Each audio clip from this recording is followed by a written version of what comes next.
Bom dia, menino que assiste meu canal. Hoje eu tô aqui pra falar de um tema mais particular, que não sei se diretamente é ligado às coisas que eu faço no canal. De toda forma, aí eu faço muita coisa aqui nesse canal, muita coisa misturada, né? Mas é um tema que particularmente eu evitei de falar, eu nunca quis falar sobre isso, porque não é diretamente uma coisa muito feliz, uma história muito feliz, que é como eu vim parar aqui na França, como eu vim pra cá. Não é que tenha sido ruim não, porque não foi ruim não, acho que foi uma das coisas mais maravilhosas que já aconteceram na minha vida. Porém, é uma história um pouco complicada, um pouco particular. Eu vou tentar resumir aqui para contar para vocês e passar para vocês essa mensagem, porque tem muita gente que diz que se inspira muito em mim para vir para Paris, para viver em outro país, para estudar em outro país. Então eu não quero que eu quero que vocês conheçam realmente minha história, para que de uma certa forma eu não tenha feito uma falsa influência em vocês. Eu quero realmente que vocês saibam da minha história verdadeira, de como eu vim parar aqui, sem essa ideia do glamour, sem isso que a gente vê nas redes sociais, que a gente sabe que não é verdade diretamente. Enfim, Ormindo, eu vou começar. Na verdade, eu fazia uma faculdade de teatro no Cariri, que era na URCA. E eu acho que muita gente já sabe, porque eu já falei isso em algumas entrevistas. Eu fazia uma faculdade no Cariri. E por motivos pessoais, por motivos também técnicos na faculdade, eu não podia continuar naquela faculdade porque eu tinha uma pesquisa em teatro e novas tecnologias que eu queria desenvolver em outro lugar, que eu queria pegar outros campos, eu queria explorar aquela vontade que a gente tem, ainda mais quando a gente é adolescente, de querer sair, de querer explorar, de se sentir trancado num lugar. Eu me senti um pouco assim no Cariri. Não que o Cariri fosse ruim, mas eu senti essa necessidade de querer sair, de querer ver como era em outros lugares, como era do lado de fora. E o meu orientador, Márcio Rodrigues, eu falando para ele que eu já tinha tentado me inscrever na USP, na Unirio, mas eu não recebia a resposta porque eu era tão areado, vamos assim dizer, eu era tão por fora das coisas que eu não sabia nem o período, como era que fazia para se inscrever na universidade, se tinha direito à bolsa, se não tinha. Eu sei que eu mandava muitos e-mails e até hoje esses e-mails nunca foram respondidos. E aí Márcio falou para mim assim: Max, por que você não manda um e-mail para a Europa? Você já pensou em estudar na Europa? Eu até falei assim: você tá doido? Eu ir para a Europa, eu não falava nem. Eu era realmente uma pessoa sem nenhuma base, assim, sem nenhuma base. Todo esse Max que existe hoje, independente de se é bom ou se é ruim, não existia naquela época, então não tinha base nenhuma. Então a ideia de ir para a Europa para mim era outra história, era fora do sentido comum ir para a Europa. E aí eu sei que conversa vai, conversa vem. Márcio conseguiu me convencer a enviar um e-mail. E aí eu enviei um e-mail para a Sorbonne e eu escrevi pelo Google Tradutor, porque eu não sabia escrever francês. Deve ter sido tudo errado, mas eles entenderam porque eles me responderam no mesmo dia. E foi aí que eu comecei a ver que as coisas eram possíveis. Foi aí que eu comecei a ver que esse complexo de vira-lata que a gente tem, na verdade, é uma coisa que a gente cria na cabeça da gente. Que é algo de pensar que você não pode. E aquele e-mail, aquele simples e-mail poderia ter sido uma secretária eletrônica, sabe? Aquele simples e-mail que eu recebi da Sorbonne me acendeu uma chama que eu disse: eu vou para Paris. E eu acho que foi aí que Paris começou a ser o meu sonho. Porque Paris nunca foi meu sonho morar em Paris. Passou a ser a partir do momento que eu vi que eu poderia vir para cá. E aí eu comecei a estudar francês, e aí eu comecei a me esforçar. Eu lembro que eu tranquei a faculdade na URCA, eu desisti da faculdade de uma certa forma e eu passei 10 meses só me dedicando a estudar francês. E nisso eu me dedicava de como fazer a inscrição, pesquisa do Campus França. Eu comecei tudo do zero. Eu não encontrava em lugar algum, nem o youtuber, até porque youtuber em 2014 não era tão comum. Então eu não encontrava nem um youtuber falando como era que fazia para estudar na França. Eu não encontrava nenhum artigo. Era tudo muito alto, sabe? Assim, era tudo muito complicado. E eu passava dias fazendo só isso, fazendo essa pesquisa de como era vir estudar na França, como era viver na França. E o meu maior medo sempre foi vir pra cá e morrer de fome, que a gente sabe que sair da zona de conforto é algo muito doloroso e que não é que é ruim, mas é muito complicado de você fazer esse desapego, o seu e da zona de conforto da sua casa, da casa da sua mãe, de quem for. E isso pra mim era muito complicado, era o meu maior medo, eu acho. Aí eu fiz todo o procedimento, que foi se inscrever na faculdade, depois eu entrei num curso de francês pago, porque eu cheguei a aprender a falar francês pela internet, só traduzindo música. Depois eu vou explicar direito como foi que eu fiz isso, mas eu cheguei a aprender francês realmente falando na internet, mas eu não sabia escrever. E aí eu fiz 5 meses de curso numa escola lá do Cariri também, onde eu aprendi a falar francês mais politicamente correto, vamos assim dizer. Mas a minha base era essa. Aí eu fiz a prova, fiz tudo, só que assim, Era tudo muito surreal na minha cabeça. Por mais que eu estivesse indo fazer essas coisas, era como se nunca fosse acontecer. Porque era muito, muito, muito fora do comum pra mim. Eu nunca tinha ganhado nem rifa, eu nunca tinha ganhado nada dessas coisas. Então, achar que eu ia ser selecionado na Universidade Francesa, eu tava tentando pra dizer que eu não tinha tentado. Pra dizer pra mim mesmo que eu não tinha tentado. Mas ali, não era que eu não tinha esperança, eu sempre tive muita esperança. Mas é porque até o momento de acontecer, eu realmente não acreditava. E eu lembro que eu tive várias dificuldades, várias dificuldades. Não foi fácil, porque eu não venho de uma família rica e ao mesmo tempo eu não venho de uma família pobre.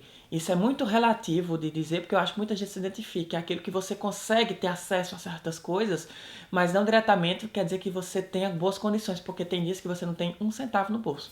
E era o caso meu e com a minha mãe e com a minha avó. Eu lembro que faz muito tempo, teve muitas coisas que eu já esqueci, mas um fato que eu lembro que foi quase que um sinal. Eu lembro que quando eu estava me inscrevendo no processo da Universidade Francesa com tudo pronto, chegou um aviso que eu tinha que traduzir muitos documentos e eu tinha que pagar a inscrição da prova e eu tinha tipo 2 ou 3 dias para fazer isso. E eu acho que a soma era R$ 300, R$ 350, era muito dinheiro. Principalmente naquela época, nas condições que eu e minha mãe se encontrávamos que a gente morava os dois sozinhos na época. Eu não podia forçar a minha mãe, e dizer a ela, eu preciso que você pague, porque eu sabia muito bem, minha mãe até hoje é vendedora e ganha por comissão no comércio e tudo. Eu tinha uma bolsa de R$ 400 que eu ganhava pelo PIBID e eu não podia me dar o luxo de deixar de pagar as contas para fazer isso. E eu lembro que no último dia que eu tinha para fazer o pagamento desse concurso, minha mãe vendeu, ela fez uma super mega venda na loja e ela ganhou uma baita de uma comissão. E a comissão dela, o dinheiro extra que ela tinha depois de pagar as contas dela, sobrava R$ 350 para ela. E eu lembro que ela pegou esse dinheiro, ela me deu e ela disse assim: faça a inscrição do seu curso. Faça porque faça que depois quando der certo a gente vê como é que a gente faz para conseguir o resto do dinheiro. Era um pouco isso que minha mãe fala até hoje, sabe? Ela falava muito, faça e a gente vai tentar logo passar essa etapa. Uma vez que você passar essa etapa, a gente vai ver como é que a gente consegue o resto. E aí eu fiz a inscrição no concurso e na espera do resultado eu comecei a trabalhar na Secretaria de Educação do Crato e eu ganhava o dinheiro, eu só cheguei a passar 3 meses lá. E o dinheiro que eu ganhava lá, eu guardava ele todinho para uma possível vinda para Paris, porque eu ainda estava esperando o resultado das universidades. E aí foram 3 universidades que eu me candidatei. Eu fui negado na primeira, eu fui negado na segunda. E aí, quando eu já estava assim, meio que sem esperar o resultado da terceira, porque eu já estava tão desanimado que tinham me negado, aí eu estava na Secretaria de Educação trabalhando, e aí eu recebo um e-mail no meu celular que diz assim, parabéns, você foi selecionado para estudar na Faculdade Paris 8, e tá aqui o seu número de matrícula e tá aqui a sua senha. E eu lembro que aquilo ali foi tão surreal pra mim, sabe assim, que no momento eu não acreditei. Eu só olhei assim para minhas colegas de trabalho e falei, nossa, eu passei na minha universidade francesa. E aí todo mundo se empolgou, todo mundo começou a gritar, a pular e eu fiquei meio extasiado, sem acreditar o que tinha acontecido, sabe? E eu sei que isso era em junho e eu tinha que estar em Paris no começo de setembro. Eu tinha que estar em Paris para começar as aulas. Então, realmente, eu tinha 3 meses para mudar a minha vida. Não é que eu não tivesse me programado antes, porque eu tinha juntado dinheiro e tudo. Mas eram realmente 3 meses para se despedir de amigos, para pegar o que tinha que pegar, para se programar, para aproveitar os últimos lugares, porque Deus sabia quando era que eu ia voltar no Brasil de novo. Então, todo aquele processo de 3 meses foi muito louco. Porque nos primeiros dias eu não sabia como era que eu ia conseguir tanto dinheiro. Porque a gente sabe que precisa, eu não tinha nenhum dinheiro da passagem, minha gente. E a gente sabe que a gente precisa desse movimento, a gente precisa dessa programação, e eu não tinha. E eu lembro que uma das minhas colegas de trabalho, Fernanda Cardeal, ela disse assim, Max, tu tem 2.000 amigos no Facebook. Por que é que tu não pede R$ 2 a cada um? Mesmo que não seja muito dinheiro, mas se cada um te der R$ 2, já vai pagar o dinheiro da tua passagem. E aí eu disse, por que não, né? E aí eu comecei a escrever um post no Facebook, eu não lembro direito o que eu coloquei, mas eu coloquei, pessoal, porque eu já tinha feito um post antes falando que eu tinha passado na Universidade Francesa. Então, eu acho que foi um momento muito importante para mim, como ser humano, acho que foi o primeiro passo como ser humano que eu dei na minha vida, foi esse. Porque foi um momento que eu tive que descer do salto, descer daquele glamour de dizer, eu passei na Universidade Francesa e eu vou morar na França, para dizer, eu passei na Universidade Francesa e eu não tenho dinheiro para ir para lá. E eu preciso que você me ajude. Se cada um me der R$ 2, o pouco de cada um vai virar muito e eu vou conseguir pagar minha passagem para ir para lá. Foi exatamente isso que eu coloquei no meu post. E eu lembro que em poucas horas tinha viralizado de uma certa forma que eu já tinha saído na imprensa, a imprensa tinha ido lá em casa, o jornal local foi lá em casa entrevistar a minha mãe, porque queria saber como era que funcionava tudo. Eu saí no Jornal do Cariri, tá até aqui, até hoje eu guardo com muito carinho, porque foi a primeira vez que eu saí num jornal na minha vida. E o Jornal do Cariri, ele colocou: Cariri se inicia a arrecadação para estudar na França. Tinha uma fotinha minha com os cabelos cacheados, que eu tinha os cabelos grandes naquela época, e a torre. E foi o primeiro passo, sabe, assim, que eu dei pra minha vida, pro meu futuro, de uma certa forma. Eu vou deixar até o link aqui da reportagem pra vocês verem, quem quiser ver. E uma coisa que foi mágico, sabe, porque eu comecei a receber dinheiro de pessoas do Brasil todo. Era incrível, sabe, assim, não por eu... Era incrível por eu estar recebendo esse dinheiro, mesmo que fossem poucas quantias, mas era incrível como as mensagens de carinho das pessoas me motivavam cada vez mais, sabe? Tinha grupos de teatro no Rio, no Rio Grande do Sul, no Amazonas, que diziam: olha, Max, a gente se juntou, a gente como grupo de teatro se juntou, a gente tá te dando esse dinheiro, pessoas físicas, gente de outros países, porque eram pessoas que de uma certa forma se diziam motivadas por mim, diziam: tudo aquilo que eu quis fazer na minha vida, eu não tive coragem, você tá tendo, então eu vou lhe ajudar. E eu comecei a receber esses R$ 2, esses R$ 20 das pessoas, e o dinheiro foi incrível, foi exatamente a quantidade para pagar minha passagem. Foi incrível, assim, porque eu fiz a campanha, se eu não me engano, um mês antes do dia de vir para Paris. E foi quando viralizou, e eu saí no jornal e tudo. E ficou marcado na minha vida, sabe assim? E aquilo me deu uma energia de força tão grande, de dizer assim: vai pra Paris, vai pra Paris. Que eu andava no ônibus, eu lembro que o cobrador do ônibus, o mototáxi, o moço da padaria olhava pra mim e dizia assim: tu é o menino que vai pra Paris, né? Eu dizia: sou. Ele dizia: olha, Deus lhe acompanhe, Deus lhe dê força. Então, mesmo que as pessoas não tivessem R$ 2 para me dar, elas tinham uma energia positiva, elas tinham um pouco da energia delas para passar para mim, sabe? E aquilo foi o que me motivou e foi o que me deu forças e me dá até hoje de ficar aqui nesse outro mundo que é a Europa. Uma das imagens que eu tenho que também é muito forte na minha cabeça é eu chegando na casa da minha avó, em Farias Brito, e ela me dando assim um bolo de dinheiro. Eu não lembro a quantia quanto era, mas ela tinha juntado um dinheiro uma época, dinheiro que ela, o dinheiro dela, sabe assim, que de certa forma eu não queria aceitar, mas eu sabia que eu ia precisar daquele dinheiro. E ela chorando e me dando aquele dinheiro. Aquilo foi muito forte para mim. Ela dá o dinheiro na minha mão e poucas horas depois eu ter que ir embora, de verdade, porque eu ia embora e dali eu ia pegar a rodoviária depois e ir embora do Brasil. E eu lembro de ver até a última cena dela se despedindo no retrovisor, pelo retrovisor do carro, porque nem coragem de olhar para trás eu tive. E pelo retrovisor do carro eu vi ela chorando, abraçada com a vizinha e tudo. E o que aumentava ainda mais essa sensação de desespero minha. Porque eu tinha medo de voltar e não encontrar mais as coisas como eu havia deixado. E graças a Deus, todo mundo estava lá quando eu voltei. Enfim, eu lembro que chegou o dia de eu ir embora. Foi uma experiência horrível. Eu não quero falar muito sobre isso, mas o dia que eu me despedi da minha mãe e dos meus amigos foi horrível. A sensação que eu tive foi que eu morri. A sensação que eu tive foi que eu morri. Era como se eu tivesse, sabe aquelas cenas de filme que você sai do seu corpo e você fica vendo as pessoas chorando na sua morte? A sensação que eu tinha era quase essa. Eu dizia: meu Deus, o que é que eu tô fazendo da minha vida? E eu lembro que eu peguei um ônibus de Juazeiro para ir pra Fortaleza, e quando eu entrei naquele ônibus, que a porta do ônibus se fechou, eu senti o peso, sabe assim? Eu acho que foi o peso de dizer: agora é tu e Deus. Agora é tu que vai seguir tua vida. Não tem mais mãe, não tem mais pai, não tem mais contato de ninguém. Agora é você. E acho que foi quando eu comecei realmente a me tornar um adulto de verdade. Porque foi o primeiro baque emocional que eu tive na minha vida, foi o dia da minha despedida. E eu lembro que no dia da minha chegada em Paris, foi o contrário. Foi o primeiro baque emocional feliz que eu tive na minha vida, sabe assim? Ou um dos maiores que eu tive. Só resumindo, quando eu fui para Paris, eu achava que eu tinha um lugar para ficar. Era a única coisa que eu tinha de certeza. Porque eu nunca tive bolsa, eu nunca tive nenhuma ajuda do governo para vir, e eu vim por conta própria. Eu tinha uma colega no curso de francês que eu dava aulas particulares para ela de graça, porque isso me ajudava a trabalhar o idioma e ajudava para ela também, porque na época ela tinha um namorado que morava na Bélgica. E aí ela queria aprender cada vez mais o francês para se comunicar melhor com ele.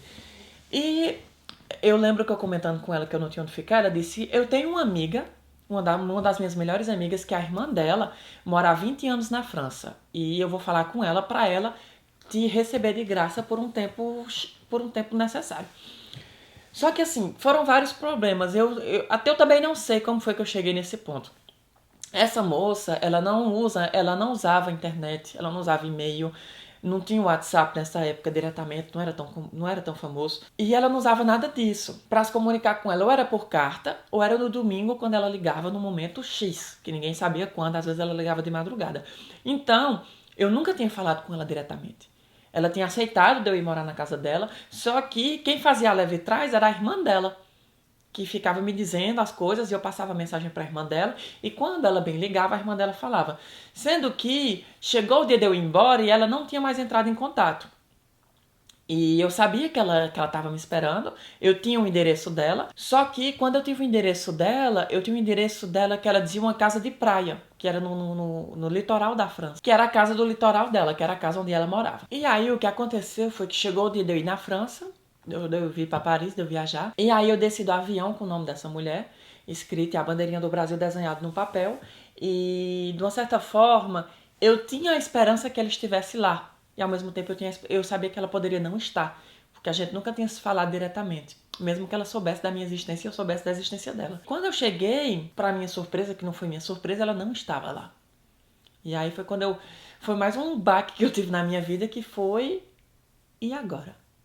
O que é que eu vou fazer da minha vida, sabe? E aí eu cheguei nesse aeroporto, eu não sabia o que fazer da minha vida.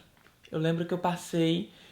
Uma coisa que eu tenho, que eu adquiri, eu não sei como na minha vida, mas que eu agradeço a Deus e o mundo por isso, é a minha tranquilidade de lidar com os problemas, sabe?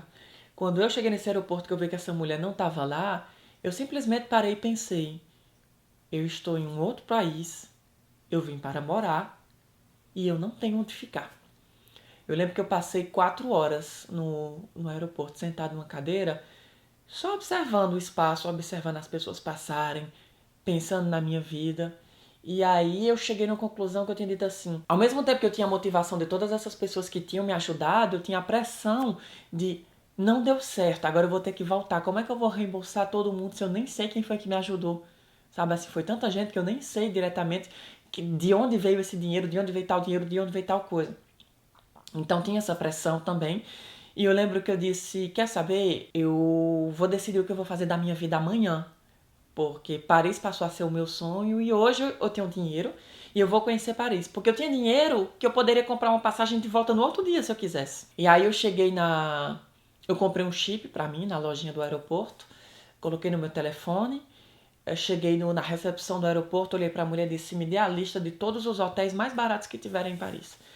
E aí ela me deu um livro assim dessa grossura, eu saí olhando um por um, até que eu cheguei num que era 25 euros à noite. Eu liguei pro cara, fiz a reserva e disse, eu tô chegando aí.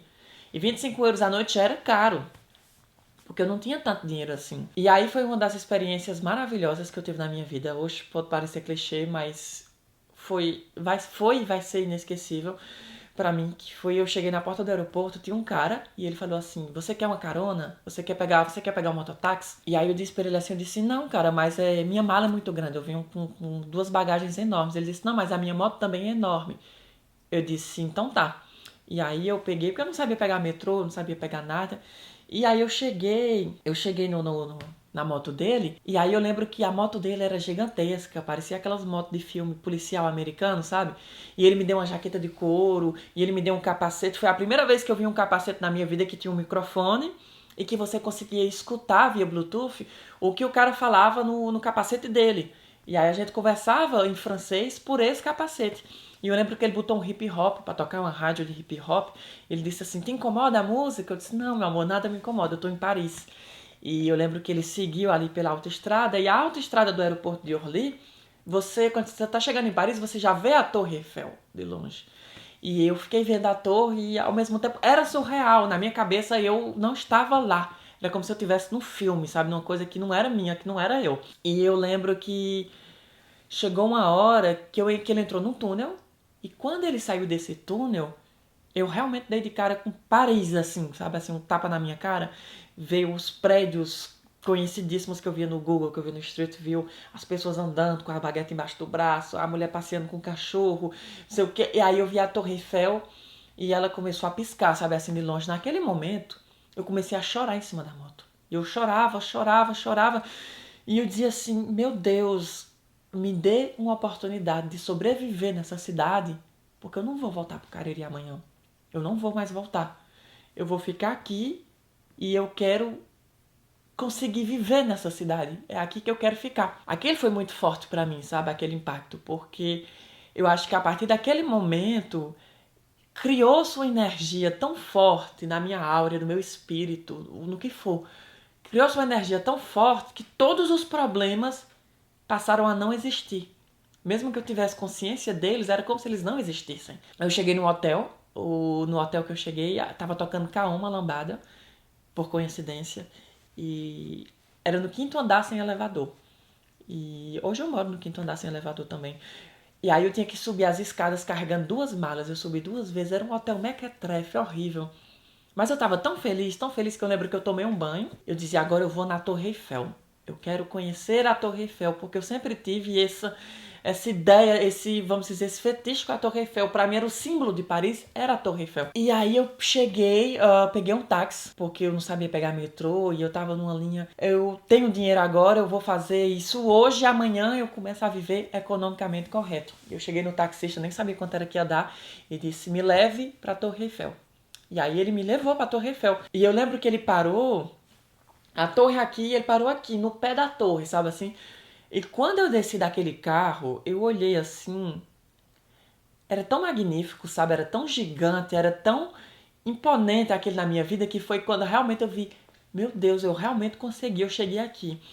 E assim, era um mix de coisas, sabe? Eu punha a mochila no peito, assim, eu coloquei a mochila pra frente, porque eu, com medo de ser roubada, não sabia se a cidade era segura ou não.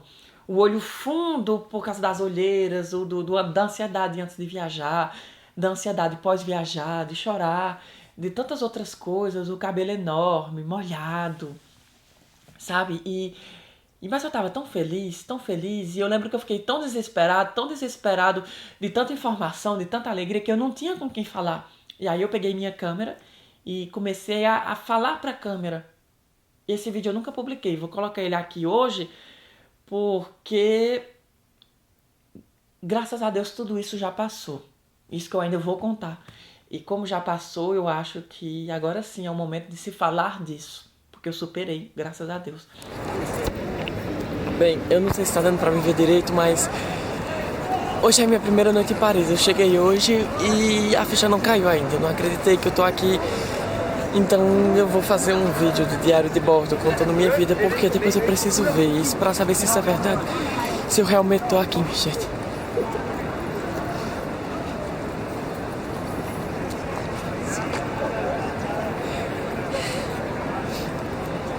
Hoje eu cheguei no aeroporto, eu não sabia nem pra onde era que eu ia. Eu não sabia. Mas a primeira coisa que eu vi quando eu cheguei na janela do avião foi a torre. E ali eu não acreditei não, que eu tava vendo a Torre Eiffel. Então eu peguei um táxi, que na verdade era um mototáxi. E era uma moto gigante e assim, foi tudo muito lindo. Tudo muito estranho, tudo muito novo. E quando a moto começou a sair, começou a tocar uma música. E era tudo muito novo, tudo muito diferente. E quando eu vi a Torre Eiffel na minha frente. E ela se acendeu e o pôr do sol. E tudo aquilo eu ainda segurei. Mas aí a gente entrou no túnel e quando ele saiu do túnel, eu tava vendo tudo aquilo que eu via no Street View. Eu tava vendo tudo aquilo que eu via nos livros. Eu tava vendo tudo aquilo que eu via nos filmes e eu comecei a chorar. E aí eu pedi a Deus forças para que eu não desistisse e que para me desse oportunidades, porque de imediato eu me apaixonei. uma coisa que é muito forte, que foi duas pessoas que apareceram na minha vida e que me ajudaram bastante. O Alan, que vocês veem no talk show, que eu já falei com ele, que ele aparece às vezes nos meus vídeos, ele era meu amigo virtual na época. Eu conheci ele nas redes sociais e eu falava com ele para poder treinar o meu francês. Então o Alan ele me ajudou muito a conversar. E nós conversamos por cerca de 1 ano e meio. Antes de eu ir para Paris e tudo. Sendo que eu não tenho nada com o Alan. O Alan sempre foi meu amigo e tudo. E quando eu cheguei em Paris, eu lembro que nessa mesma noite que eu tava na Torre Eiffel, o Alan ligou pra mim. Porque eu tinha passado o meu telefone pra ele. Ele disse, Max, faz tanto tempo que a gente se fala que eu realmente me sinto como se eu conhecesse você.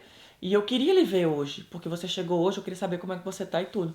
E aí eu marquei com ele num café perto do hotel onde eu tava.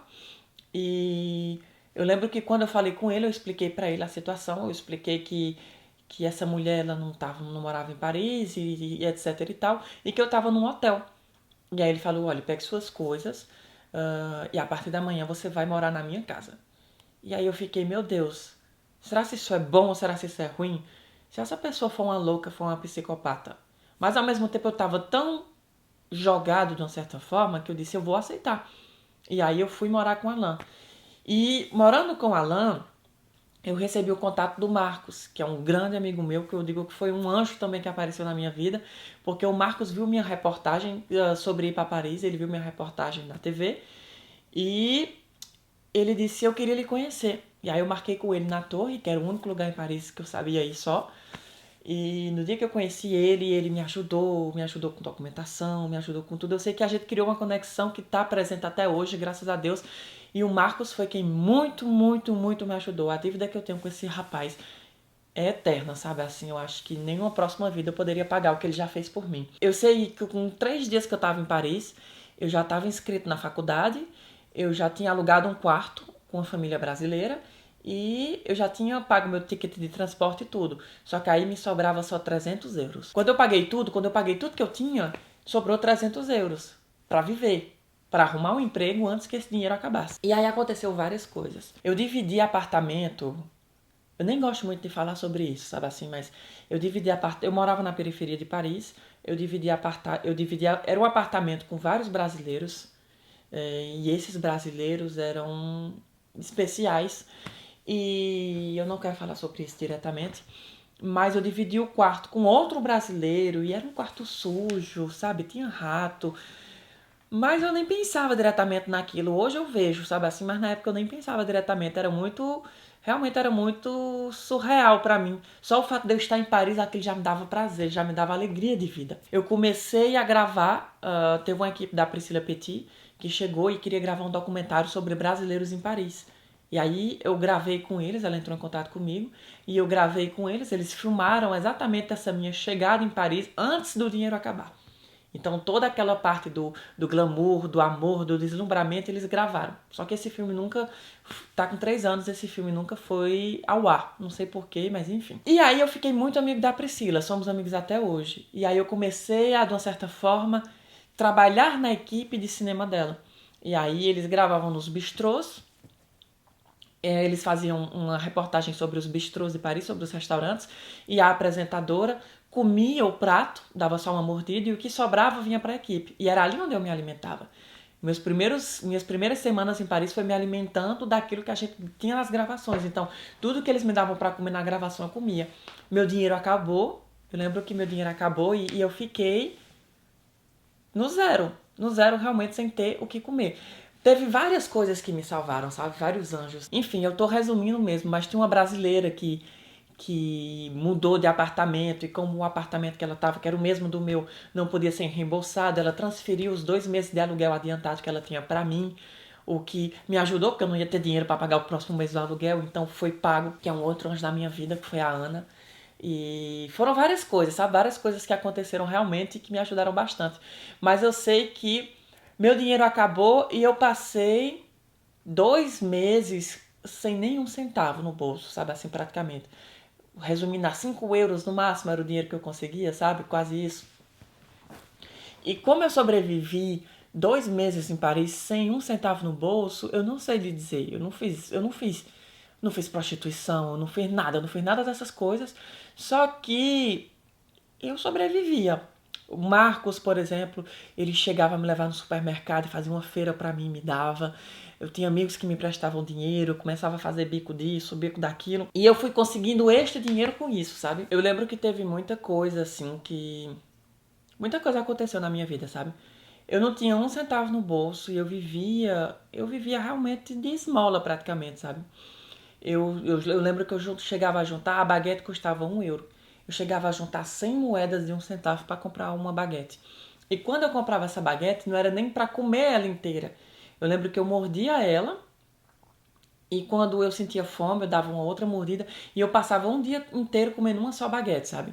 Um caso muito especial que aconteceu comigo foi quando eu cheguei, na época eu ainda com dinheiro, eu entrei no supermercado e eu vi aqueles potes de meio quilo de Nutella. E eu achava barato, eu comprei e comprei uma caixa de torradas que foram meses para comer essas torradas todas. Só que a diferença é que chegou uma hora que o meu dinheiro acabou, o meu estoque de comida tinha acabado e a única coisa que me sobrava para comer era Nutella e torrada. E eu comia isso de manhã, de tarde, eu comia isso toda hora. E até hoje eu acho que eu nunca mais comprei uma Nutella no supermercado, porque não é que eu não gosto de Nutella, eu gosto. Só que a Nutella até hoje para mim tem esse sabor emocional, sabe? Me dá essa lembrança desse momento delicado que eu passei na minha vida. Por que é que eu não liguei pra minha mãe? Por que é que eu não pedi? Eu tenho muita consciência de certas coisas, sabe? Eu acho que eu não poderia viver na barra da saia dos outros a minha vida toda. Eu tinha decidido pra mim ir embora, eu que tinha decidido e eu que tinha decidido deixar tudo. As pessoas já tinham investido em mim, já tinham me ajudado a fazer aquela campanha, a comprar aquela passagem. Então eu não poderia viver de campanhas, eu não poderia viver pedindo isso às pessoas. Eu tinha que tentar. E eu sabia que se tudo desse errado, eu poderia voltar para o Brasil. A única diferença é que em momento algum eu achei que as coisas estavam dando errado. Foi uma energia tão forte que veio desde o Brasil comigo, que por mais que eu tivesse só com aquela baguete na mão, por mais que eu não tivesse o que comer, porque quer ver uma sensação horrível? É você dormir sem saber o que é que você vai comer no outro dia.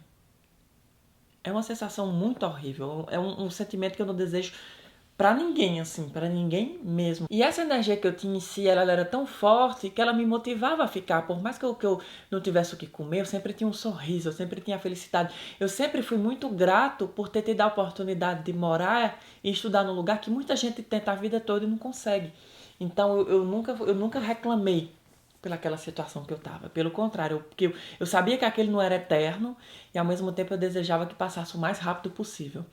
E aí eu consegui um job, eu consegui um bico como substituto de menage, que era menage, que é a limpeza, né? Substituto de faxineiro. Não era nem um emprego fixo, é quando os faxineiros da empresa tal ficavam em férias ou tinha 2, 3 dias de folga, eu ia e limpava para eles. Numa média eu cheguei a trabalhar uns 2 meses fixo e eu lembro que eu limpava cerca de 40 escritórios por noite, que era de noite, e 4, 5 banheiros por dia, né? Eu fazia isso 5 dias por semana. E nisso eu conheci várias pessoas, eu conheci muita gente bacana, como eu conheci também muita gente brasileira que se aproveitou de mim, da minha inocência, porque na época eu tinha uma inocência, hoje eu não tenho mais não, mas que se aproveitou muito da minha bondade com as coisas, da minha boa visão de achar que todo mundo fora do Brasil era legal, e que não é. Eu ganhava uma mixaria, meu aluguel era de 300 euros por mês, dividido no quarto, e o que eu ganhava lá era 190, 180 euros por mês. Então, nem dava para comer, nem dava para pagar o aluguel, e eu tinha entrado numa armadilha ali que eu não conseguia mais sair. Uma coisa que aconteceu foi que o Alan, eu comentei com o Alan que eu estava enrolado no aluguel, eu não conseguia mais pagar o aluguel, eu não conseguia mais sair daquele ali. E mesmo que eu quisesse sair daquela casa, eu não poderia mais sair porque eu estava sempre devendo 1 mês de aluguel. E aí ele falou, volte a morar comigo, volte a morar na minha casa, você fica o tempo que você precisar e o dinheiro que você vai ganhando na limpeza, você vai pagar o aluguel. É uma pessoa mandada por Deus.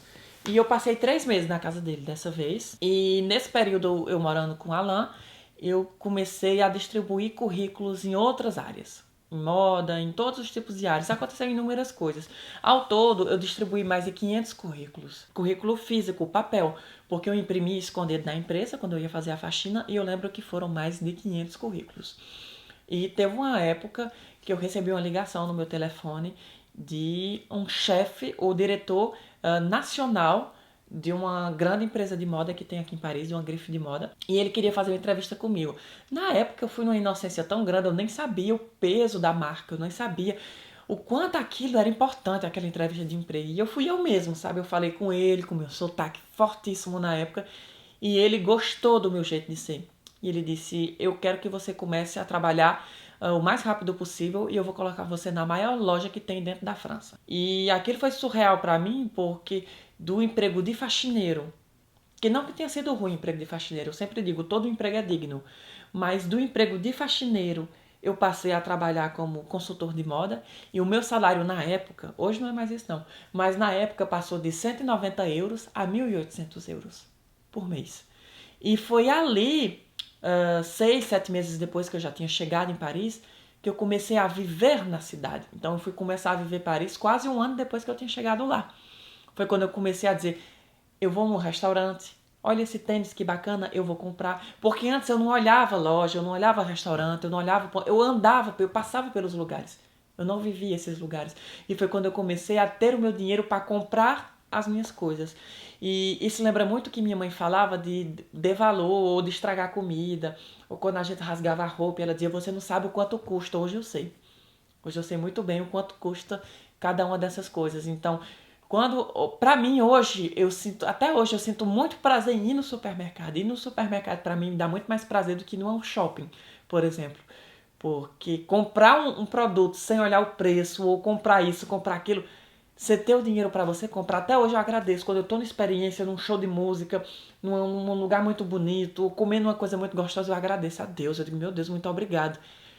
Por isso, sabe assim, porque eu vivi certas coisas que por mais que 7 meses pareça pouco, foi o que mais demorou, minha gente.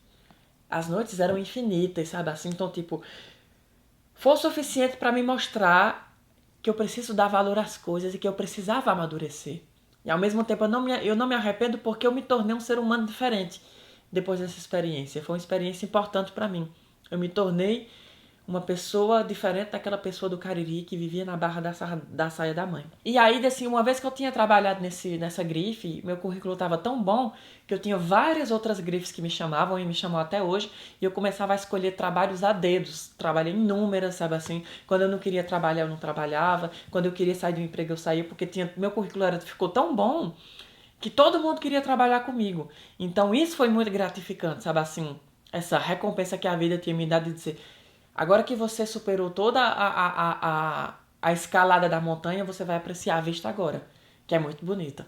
E isso foi super bacana pra mim. Aconteceu várias outras coisas da minha vida aqui em Paris, inúmeras outras coisas, coisas que eu não vou lembrar de dizer agora, mas eu queria muito falar essa história pra vocês não verem que minha vida aqui sempre foi boa. Eu lembro, por exemplo, que eu tinha que fazer trabalho de limpeza, às vezes às 4 horas da manhã, eu limpava escritórios às 4 horas da manhã, no inverno, no gelo, morrendo de frio, para poder ganhar 10 euros por esse trabalho. Eu ganhava 10 euros, que era o suficiente só para comprar o meu café da manhã. Então eu me acordava às 4 da manhã, ia limpar esses lugares para ganhar o dinheiro do meu café da manhã. Já o almoço eu não sabia como era que ia ser. Eu lembro que o meu primeiro Natal, meu primeiro Ano Novo em Paris foi fazendo entrega. Eu levava 4 ou 5 ceias de Natal nos braços. E meus braços eu passava a noite com o braço com sangue preso, porque eu botava várias sacolas nos braços para ganhar uma mixaria também. Então isso foi também de pessoas que se aproveitaram de mim, que sabiam que eu precisava do dinheiro e me propunha com 10 euros, 15 euros para ir e vir. Ao mesmo tempo eu não podia recusar, porque senão teria outra pessoa que fizesse. E aí eu ganhava uma mixaria e enfim, entendeu? São várias coisas, é muito complexo toda essa história. Inclusive eu tinha uma espécie de tradição que eu tinha criado com a torre, que era a Torre Eiffel para mim significava o topo de Paris. Então eu não poderia subir na torre até o momento em que eu achasse que Paris tinha me oferecido tudo que ela poderia ter me oferecido. Não diretamente, mas que eu tinha conseguido vencer na vida em Paris.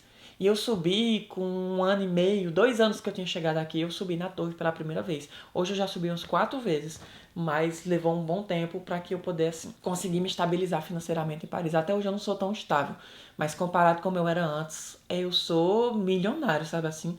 realmente comparada à vida que eu tinha antes aqui em Paris. Eu achei importante falar isso pra vocês, falar essa história pra vocês, pra que vocês vejam que morar no exterior não é tanto glamour assim. Pode ser, depende muito da condição financeira de muita gente, e que deixar tudo e vir começar uma vida nova necessita de muita coragem. Eu não aconselho fazer exatamente a mesma coisa que eu fiz, porque como vocês viram, eu dependi muito de pessoas, de boas pessoas, e da sorte e do acaso do destino para que as coisas dessem certo para mim. E graças a Deus deu. Então, eu não aconselho diretamente fazer a mesma coisa que eu fiz, mas eu queria contar essa história para vocês verem, tipo assim, porque eu acho tão engraçado quando eu posto uma foto, a pessoa diz, ei, vida boa, eu digo, vida boa, mas você não sabe o que eu passei para chegar aqui.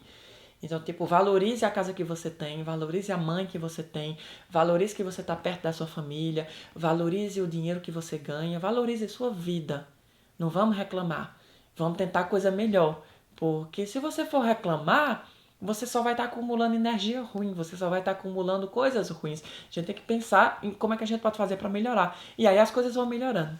E eu acho que foi assim que eu superei Paris. Hoje eu não tenho mais aquela coragem que eu tive, não, naquela época, não. Eu acho que durou realmente o tempo que precisava durar para que eu conseguisse o que eu consegui.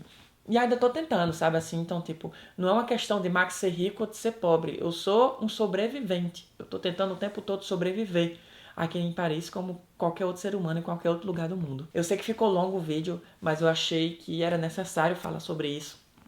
Nem minha mãe sabe diretamente dessa história, porque quando eu falava com as pessoas no telefone, eu falava com tanta alegria que eu acho que em momento algum elas imaginaram que minha situação em si era tão drástica em Paris, de uma certa forma. Mas hoje, graças a Deus, tudo passou. Eu falo com isso hoje com muito orgulho. Orgulho de ter conseguido, orgulho de ter conhecido as pessoas certas e as pessoas erradas também, que me ajudaram a me fortalecer e me tornar uma pessoa mais forte. Mas enfim, menino, um abraço, um cheiro e até o próximo vídeo.